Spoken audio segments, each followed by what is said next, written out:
Okay, the trend. Some trends do last, it's true, but I think there is a tendency in education for there to be kind of a flavor of the month.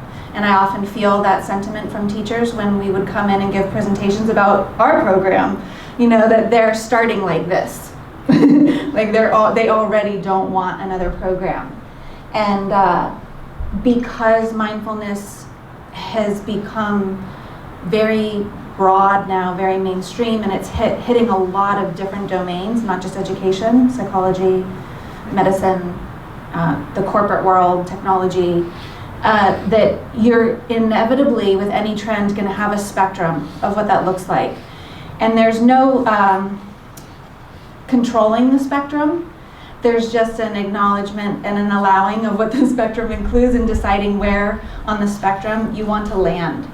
And we just, at Mindful Schools, have a philosophy that's a little bit different than some other organizations might be in terms of what they're prioritizing and what their theory of change is.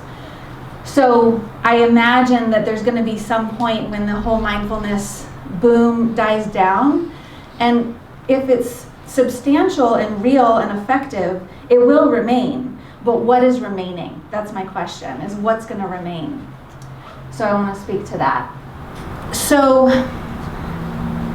theory of change and implementation are two really big questions, I think, in the mindfulness and education realm right now. Our theory of change, the foundation of it, is that if anyone is teaching mindfulness or implementing mindfulness in their environment, that the main impact is actually their own personal inner development. So we do have a requirement, a kind of prerequisite requirement for people taking our How to Teach Kids courses. And that requirement is relatively small, it's 6 weeks. But it's our attempt at starting to emphasize for people that this isn't just a behavior modification tool. This isn't just a manual. This isn't just a trend. This is a philosophical shift in how we're viewing the classroom environment or the institutional environment. And it's a very specific theory of change in terms of what is mindfulness and what is impacting the student. So one way to think about this is that there's explicit teaching of mindfulness, which is, okay, everybody sit down, I'm gonna give some mindfulness instructions, we're gonna learn how to do mindful breathing. That's very explicit and extremely valuable, and that is one of our entire courses, is how to do that. But there's the implicit side of teaching, which offers yourself and what's going on in your makeup, in your nervous system, and the way you're meeting them in terms of relationship. So you could say that one of our principles is not so much how can I teach mindfulness, but how can I emphasize my relationship to them as being a primary intervention.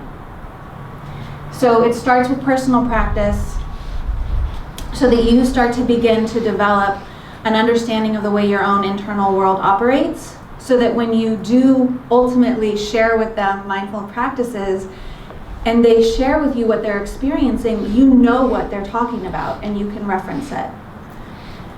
So after personal practice, your own awareness starts to shift the way you are in the classroom. So we say the next step is more embodied teaching.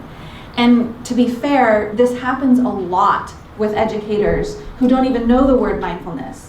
When you go into a classroom and an educator is very skilled, there are innate characteristics and qualities in them that have the source of connection, that they are valuing the relationship over the agenda, that they do look at kids in the eye when they walk in, that they are asking for their input as human beings. So that I see that a lot innately in educators, and it's often, I think, one of the conscious or unconscious reasons people are drawn to education. But it sort of gets beat out of you if you're under an umbrella of a lot of requirements and standards and demands. And so one of the things we want to do in our trainings is re-inspire what may have been the initial inspiration to get involved in teaching in the first place. So you have a practice developing in yourself, and suddenly you notice that the way you're standing at the front of the room or at the door greeting them or on the yard when they're playing is shifting, and that there's more openness. I'm not talking about like a full-fledged shift to perfection and you never get impatient or reactive, but there's a subtle noticing of more availability in you, less reactivity, more interest in connecting, less assumptions about who's in the room and why they're behaving the way they are. So that starts to shift. And then there is curriculum delivery, or the technique delivery. And our joke in our curriculum training, which is, we're changing the title of that training now, but it has been curriculum training for years, and our joke is the subtitle, which is, we call it, it's not about the curriculum. So, you know, people come in and they get a curriculum and we kind of are doing this through the whole training, just making the curriculum a bit irrelevant. Because if these two things are in place, what you're teaching them will start to come naturally. And we don't want people to use the curriculum as the pure thing that they're depending on. We want them to use it as a scaffolding for themselves and kind of courage to stand on and something to get ideas from, but not as full dependency. And then I don't know if you can see this, but the arrows create a circle. So it's not practice mindfulness for 6 weeks, be a better teacher for 6 weeks, and then start teaching mindfulness, period. That these are all informing each other. Because once you start anything explicitly with them, you're going to get feedback. And it's probably going to be different than what you expected. And so that's going to throw you back into, wait, what just happened? And your personal practice. So there's this loop, and the picture is of a tree but spiraling. So the idea is that with these 3 developments or cultivations, you get to spiral deeper into each of them. Okay, so that was sort of theory of change. Then I want to touch briefly on implementation generally, and then I may integrate some of your questions here. But one way that we've been speaking about, this is the best articulation of it, I think. We've said it, we've talked about implementation in lots of different ways, but I think the best overview is rollout versus adoption. And rollout is kind of top-down. Adoption is sort of opt-in. And I can advocate for why you would want a school-wide program. I could advocate why you would want a district-wide program. But where we land, and almost definitively, is adoption or opt-in. And the reason this is because mindfulness is different. It's asking something different of educators than most other programs or interventions are asking. And to ask a generic room of educators to start a mindfulness practice, or to take time out of their class for their kids to sit and be quiet, not actually be giving them information, it's not something that registers as meaningful to them. And so at the very least, it's going to be ineffective, and at most, it's going to turn the teacher and or the kids off. And mindfulness inherently has this quality of patience that gets developed. So mostly when I hear people want to have school-wide, district-wide, worldwide, there's a little impatience in it, and this urgency that doesn't trust the natural unfolding of how things might just naturally go. And we have operated for the whole time of our organization of kind of, I think myself in particular, heels in the ground, like wait, don't go too fast. And I've seen this movement grow up around us, and my reluctance to have it go that quickly. And obviously I had to let go of how it was happening elsewhere, but for us to be able to maintain our philosophy of slow growth, organic growth, go through the open doors, let people get inspired, let the work speak for itself.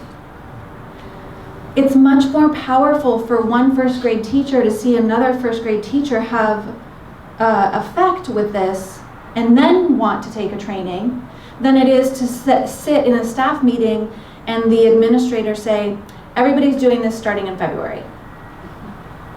And everybody knows that experience, and there's different schools have a different balance of how that's happening. But the trend, it will be, the things that die out are going to be the things that were sort of this rollout. We got a grant, let's get it into all 10 schools in the district, get all teachers to do it, and then really there were like 5% of the teachers that got on board. And that's what the trend, that's what will fall away at the end of the trend.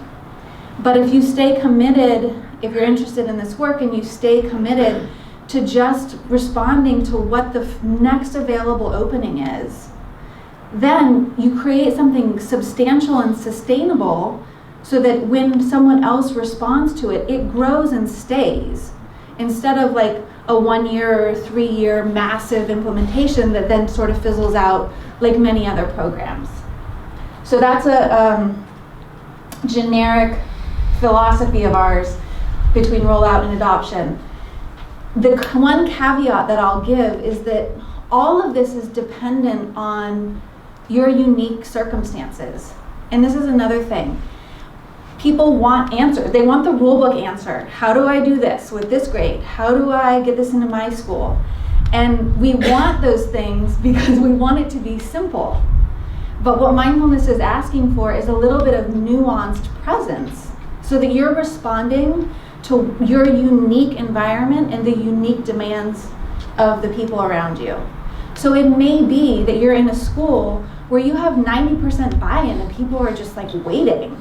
And so you decide to have an initiative that's school-wide. And that's okay. So I don't want you to land too heavily on any of these principles. I want to state them from our learnings, but then you're responding to what your realities are.